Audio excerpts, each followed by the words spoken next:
ବାଲେଶ୍ୱର ରେମୁଣା ବାଲଗୋପାଳପୁର ଶିଳ୍ପାଞ୍ଚଳ ସ୍ଥିତ Emami paper meals ପକ୍ଷରୁ ବିଶ୍ୱ ପରିବେଶ ଦିବସ ପାଳିତ ହୋଇଯାଇଛି। ଏହି ଅବସରରେ ପେପର ମିଲ୍ସ କଲୋନୀ ପରିସରରେ ଫଳଚାରା ରୋପଣ କରାଯାଇଥିଲା।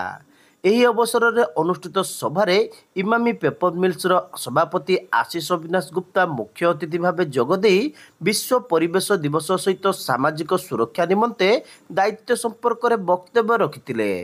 ସମ୍ମାନିତ ଅତିଥି ଭାବେ ଇମାମି ପେପର ମିଲ୍ସର ବରିଷ୍ଠ ଅଧିକାରୀ ସିଭି ମୋହନ ଓ ସବ୍ୟସାଚୀ ଚକ୍ରବର୍ତ୍ତୀ ଯୋଗଦେଇ ନିଜର ବକ୍ତବ୍ୟ ରଖିଥିଲେ।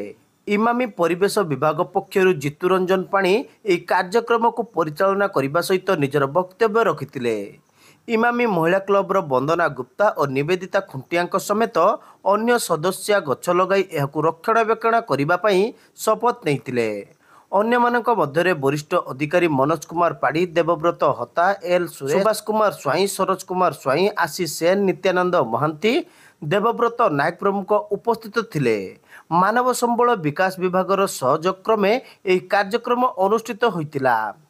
ଏତଦ୍‌ବ୍ୟତୀତ ଇମାମି ମାନବ ସମ୍ବଳ ବିଭାଗ ପକ୍ଷରୁ ଇମାମି ଜଗନ୍ନାଥ ମନ୍ଦିର ଭଜନ ମଣ୍ଡଳ ପ୍ରାଙ୍ଗଣରେ ସନ୍ଧ୍ୟା ସମୟରେ ଏକ ସଭାର ଆୟୋଜନ କରାଯାଇଥିଲା।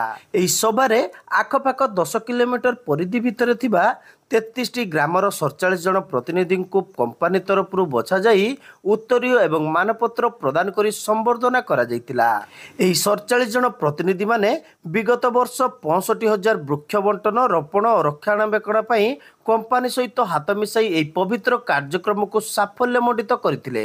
ଏହି ସମ୍ବର୍ଦ୍ଧନା ସଭାରେ ମୁଖ୍ୟ ଅତିଥି ଭାବେ ଇମାମି ପେପର ମିଲ୍ସର ବରିଷ୍ଠ ସଭାପତି ଆଶିଷ ଅବିନାଶ ଗୁପ୍ତା ଯୋଗଦେଇ ନିଜର ବକ୍ତବ୍ୟ ରଖିବା ସହିତ 47 ଜଣ ପ୍ରତିନିଧିଙ୍କୁ ସାଧୁବାଦ ଦେବା ସହିତ ଆଗାମୀ ବର୍ଷରେ ଏହି କାର୍ଯ୍ୟକ୍ରମକୁ ଆଗକୁ ନେବା ପାଇଁ ସେମାନଙ୍କର ସହଯୋଗ ଲୋଡ଼ିଥିଲେ।